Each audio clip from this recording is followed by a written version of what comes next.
Start recording. Stop recording button. Okay, well, this blog is just a small one. Uh, I was conversating with a friend, and it brought up some things which made sense to me. Like I've always been questioning to myself since I started Mental Vision and started CMR, and my previous endeavors with my book and everything. Why am I doing all this? I don't have to do it. You know, and I I always just tell people I wanted to. Well, I found out tonight that that's not correct. It's not because I wanted to. It's because I care and I needed to. So I'll explain this with a short story. Okay. In summer of 1999, I graduated from high school. 10 days later, I'm in boot camp.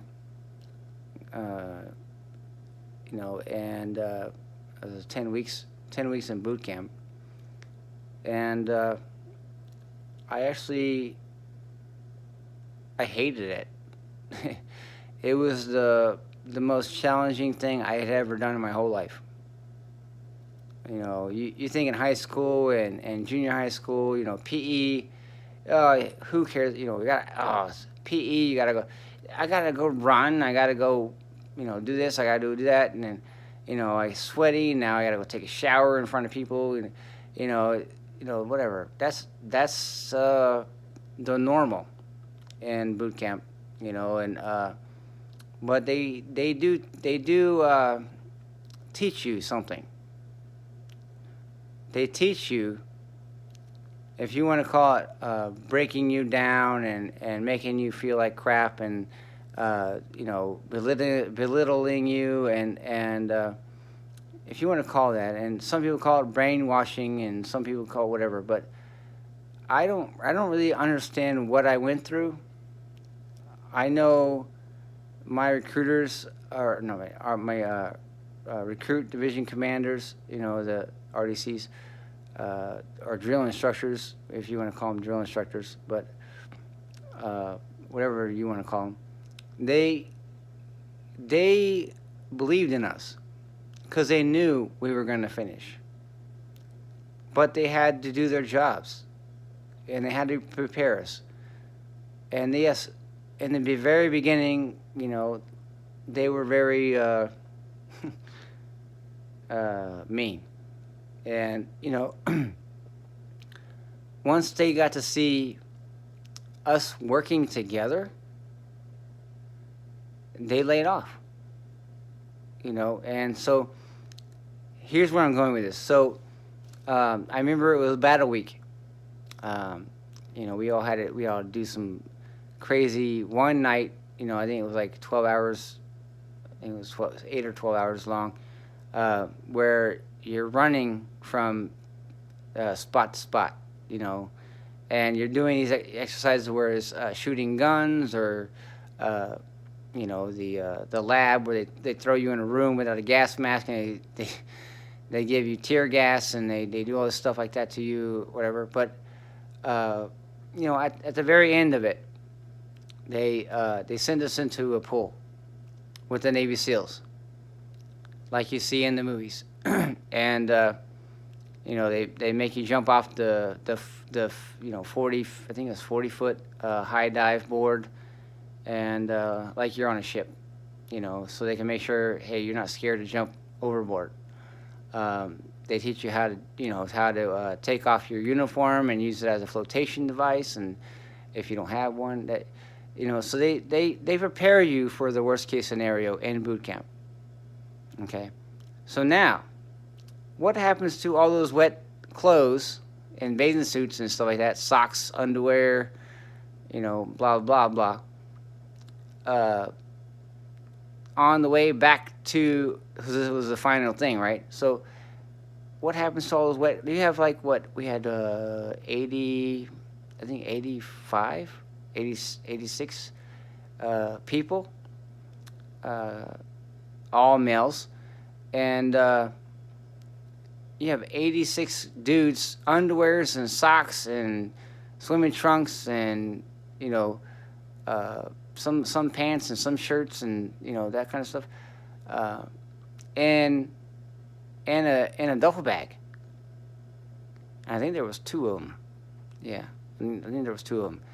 So, and then you have to run. No, we're not walking anymore. We're not marching.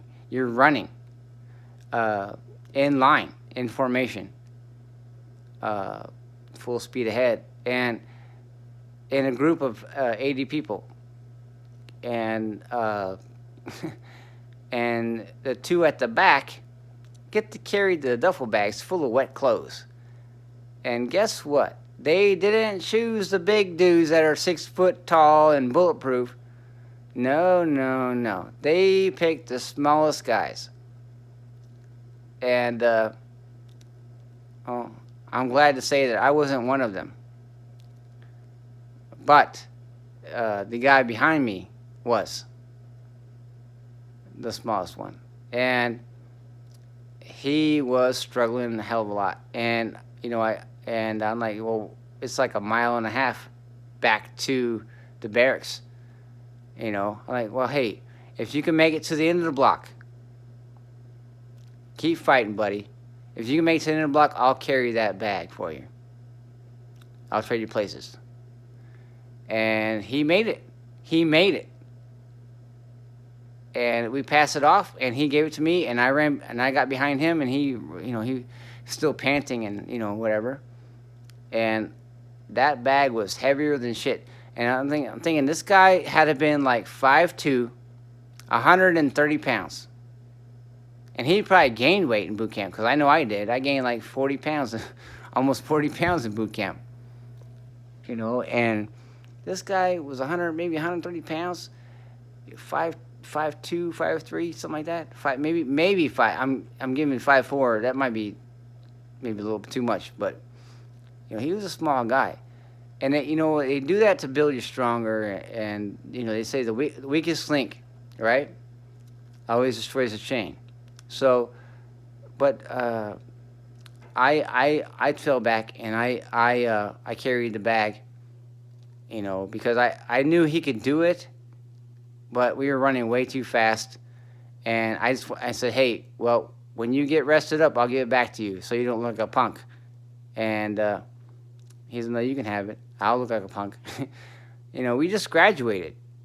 And so there was no more crap, really, except for where the family comes in and we do our celebration crap, and then we graduate and blah, blah. But that was our last night, our battle station. It was a very special night. It actually brought me to tears, because they play that song, proud to be an American, where at least I know I'm free.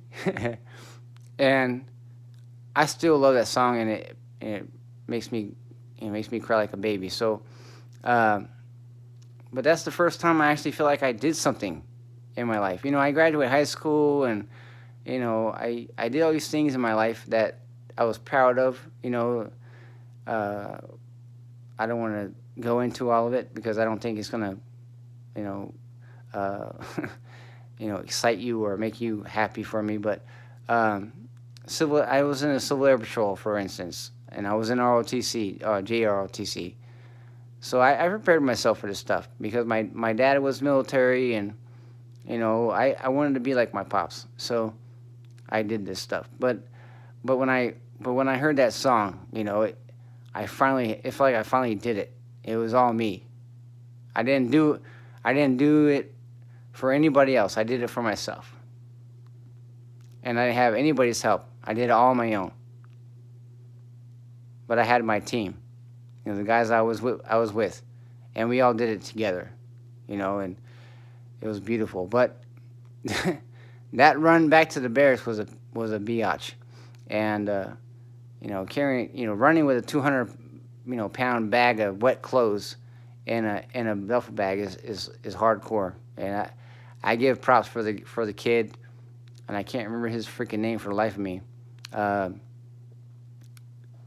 Who ran the first 5 blocks of the mile and a half back to the barracks, and I carried the rest of the way. And right before we got back to the barracks, I gave it back to him.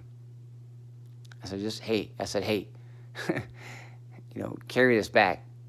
I'm done. And I could have carried it, but I wanted him to have the credit for it, And I called him Hard Dick from then on, and we got back to the barracks. His name wasn't what it was anymore. It was Hard Dick. And I gave that to him, and he came up to me after graduation, and he shook my hand. He said, "Thank you, sir." I said, "I'm Joe. I'm Quirk. You don't have to call me sir." He said, "No, you got my respect. I'll call you sir." I think he was from Tennessee or something. Good guy. I wish I remembered his name. I think it started with an M or something. But I wanted to share that story with you. So it was a memory I had, and it was something that made me realize, in our blind community, we all sit together. If there's a load we can't handle, we help each other do it. And I believe that because I've experienced it, and I know it exists. And we're all fighting for the same thing, and we all care about each other, and we all want each other to succeed in life, and be the best we can, and help each other, and to grow, and to learn, and to be productive, and just have some fun. Everybody always forgets about having fun sometimes. Everything's always got to be serious. But once in a while, you have to, have some fun. Everybody needs to have fun. So, with that, I'll leave you alone, and I hope this message helped anybody. But it was good for me to get that story out because I needed to share it. It was fun for me to do it too. Plus, it was something that I thought that somebody else needed. So, thank you for listening, and hope you have a great night. Stay handy cable. Bye.